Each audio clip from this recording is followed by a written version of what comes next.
All right, everyone, get ready because today we are tackling a topic that you, the listeners, Mhm. requested, and it's a juicy one. Narcissism. And honestly, the research you dug up is amazing. This is going to be a good one. We're going way beyond the usual stereotypes and buzzwords, thanks to your picks for this deep dive. Yeah, it's a topic that honestly I think is really widely misunderstood. I mean, everyone throws around the word narcissist, but getting down to like what's really driving it, that's where things get really interesting. Totally. Like, I think we all know the kind of stereotypical image, but Yeah. your source is this recent research paper on the why and how of narcissism, plus that clinical overview of how we currently think about narcissism. It paints such a more complex picture than that. Yeah, absolutely. Get ready to have some assumptions challenged because Ah. today we are going to explore how narcissism is like so much more than just self-love. There are, believe it or not, even some surprising upsides to it in certain contexts. Of course, there are also some serious downsides. And then like the whole concept of vulnerable narcissism really flips the script on what we think we know. Okay, I am so ready for all of this. So where do we even begin unpacking all of this? Well, a point that both of these sources really highlight right at the beginning is that to really understand narcissism, you have to understand this like connection to status. That is, okay, you mean like social status, kind of like who's up, who's down in the pecking order, that kind of thing. Exactly. Like that's really the core idea here. This research paper, it's titled The Why and How of Narcissism, a process model of narcissistic status pursuit. And it really dives deep into this concept, right? It argues that narcissism isn't just about like having a big ego or being selfish. It's actually like a strategy that people kind of use to navigate the world. And that strategy is like fueled by this deep-seated need for social standing. Okay, so it's less about vanity and more about like, getting ahead, climbing that ladder. Yeah. But isn't that kind of how like our world works anyway to some extent? We're constantly being told to be ambitious, strive for success, be the best version of yourself. I mean, those are all like generally seen as good things. And this is where it gets really interesting because, you see, there's a real duality to narcissism. Like, on the one hand, the research points out that certain narcissistic traits, like things like self-promotion and confidence, can be incredibly useful, especially in, specific types of situations. Like those like high-powered competitive careers that you always hear about where people kind of joke that you need a bit of an ego to survive. Precisely. And it's not even just like a joke. The study actually mentions that there are higher rates of narcissism among like CEOs and actors, for example. Which, let's be honest, isn't that surprising, is it? I mean, have you ever met a Hollywood actor? Right. Think about it. That like unwavering self-assuredness, that drive to kind of like be in the spotlight, those are often like the very qualities that help people rise to the top in those fields, right? It's Yeah. almost like those traits in those environments become a strength. Okay, but it's got to be like a little more nuanced than that, right? Like, is there actually research to back that up, or is that just, kind of our assumptions? No, you're totally right. It's not just about those like kind of flashy professions. Yeah. There's actually research showing narcissists can be like incredibly persuasive. They just like Ah, exude this confidence that draws people in. So, in fields like sales, politics, even like entrepreneurship, those traits can actually be really advantageous. yeah, that makes a lot of sense. Like someone who just, truly believes in their product, their vision, whatever, even if it's maybe a little exaggerated, they might be more likely to actually convince other people, to get on board. Exactly. There's a real power in that kind of like unwavering belief in oneself. Yeah. And this is important to remember, right? Like with any personality trait, it's not always, a straight line to success. Those same traits, that confidence, the self-assuredness, they can actually backfire pretty spectacularly in certain situations. Oh, I bet. Yeah, no, I'm already starting to see the other side of that coin. So what happens when things don't go a narcissist's way? Well, it can get messy. Let's just put it that way. Remember how we were talking about how central this like need for status is? Well, when that status is threatened or, if a narcissist feels like they're not getting the recognition they deserve, things can they can really take a turn. The research actually uses this term. It's called the rivalry pathway to describe this kind of like darker side of narcissism. Rivalry pathway. Okay, Yeah. that sounds kind of ominous. Yeah. What does that actually look like in practice? Well, think about it. If someone's entire sense of self-worth is built on being seen as superior, right? Yeah. Any challenge to that superiority is going to be a huge blow. Yeah. That makes sense. So how does that play out? Do they, like, just have a meltdown every time someone disagrees with them? I mean, it can manifest in a lot of ways. They might become like super competitive, even aggressive, trying to sabotage others to kind of maintain their position. Or they might get incredibly defensive, withdraw completely, and like interpret any form of critique as a personal attack. So basically fight or flight, but with, like, a whole lot of ego mixed in. Exactly. And the thing is, this isn't just limited to, some theoretical idea of status. It plays out in like really tangible ways. That research paper on narcissism I mentioned before, it actually found higher levels of like narcissistic traits among CEOs during, get this, times of economic uncertainty. Wait, really? That's kind of fascinating. So it's like when the pressure's on, when their like leadership is being questioned that need to maintain their position to hold on to that status, it becomes even stronger. You got it.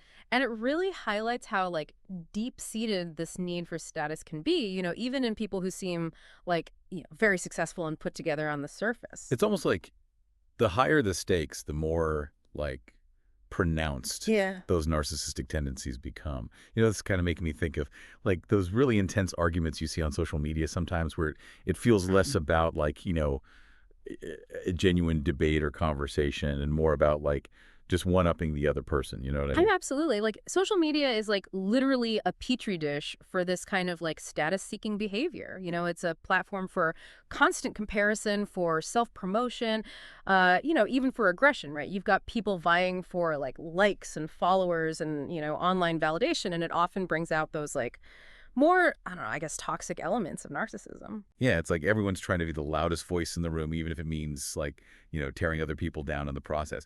But this is making me wonder, like, does this mean that anyone who's, driven and successful is automatically a narcissist?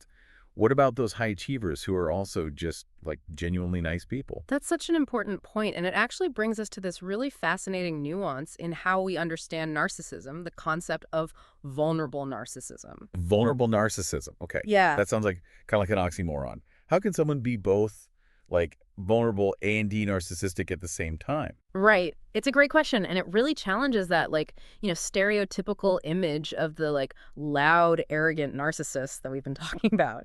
You see, while like grandiose narcissism is characterized by that outward confidence and a desire for, admiration, vulnerable narcissists are actually driven by this like deep sense of insecurity and really inadequacy. They still like crave status and recognition, but they go about it in a very, very different way. So instead of being like the life of the party, they're more likely to be like the wallflower in the corner, just like secretly stewing in their own self-doubt. In a way, yeah. But it's much more complex than that. Remember that clinical overview you sent? It really like dives into the differences between these two types. Like while grandiose narcissists tend to be more like, thick-skinned and brush off criticism, vulnerable narcissists are incredibly sensitive to any perceived like slight against them. They might seem like, arrogant or aloof on the surface, but underneath there's this deep well of insecurity. So it's almost like they've built up this wall of arrogance to like protect themselves from getting hurt. Exactly. They crave validation and admiration, but they're terrified of being like exposed as a fraud or a failure. So as a result, they might avoid situations where they could be, judged or criticized, or they might become like really passive aggressive, withdraw completely when they feel threatened. Wow. This is really giving me a whole new perspective on narcissism. Like it's Yeah. not just about like these outward displays of ego. It runs so much deeper than that. But I have to ask, how do you even begin to spot the difference between these two types of narcissism? It seems like it could be really subtle. Oh, you're absolutely right. It's not always easy to like clearly distinguish between grandiose and vulnerable narcissism, especially, just based on like first impressions. And that's why it's so important to look beyond those initial impressions and really pay attention to how people actually behave in different situations. Okay, so it's less about like, slapping a label on someone saying like you're a narcissist and more about like actually trying to understand the underlying motivations behind their behavior. Yeah. Exactly. It's about recognizing the patterns, the triggers, and the ways in which this fundamental need for status can manifest in different people. And to really understand that, we need to like, I don't know, ground this theoretical stuff in some like real world examples, you know? Oh, you read my mind. Let's ditch the jargon for a minute, get into some like, real life scenarios. How does this all play out in like everyday situations, relationships, that kind of thing? Okay, well, let's start with that research paper's example of the tragedy of the commons experiment. Okay, now refresh my memory on that one. It's been a while since Psych 101. Sure. So it's this like classic study on, how people kind of balance their own self-interest with like the common good, right? Basically, it simulates this like shared resource, like a fishing ground or a pasture. Each person can, take a certain amount, but if everyone takes too much, the whole resource collapses and nobody benefits in the end, Yeah, right? right. Yeah, I remember. Because like a metaphor for like, overfishing or depleting natural resources, things like that. So how did the people with more, narcissistic tendencies, how did they behave in that experiment? Well, they tended to be much more likely to like prioritize their own short-term gain, even if it meant like jeopardizing the long-term sustainability of the entire resource. They were so focused on like outcompeting the others, on proving their dominance that they often just like completely disregarded the collective good. See, that is such the perfect example of that, like rivalry pathway in action. Like Yeah. they were so fixated on, winning, on being seen as superior, that they didn't even like stop to consider the consequences for literally everyone else. Exactly.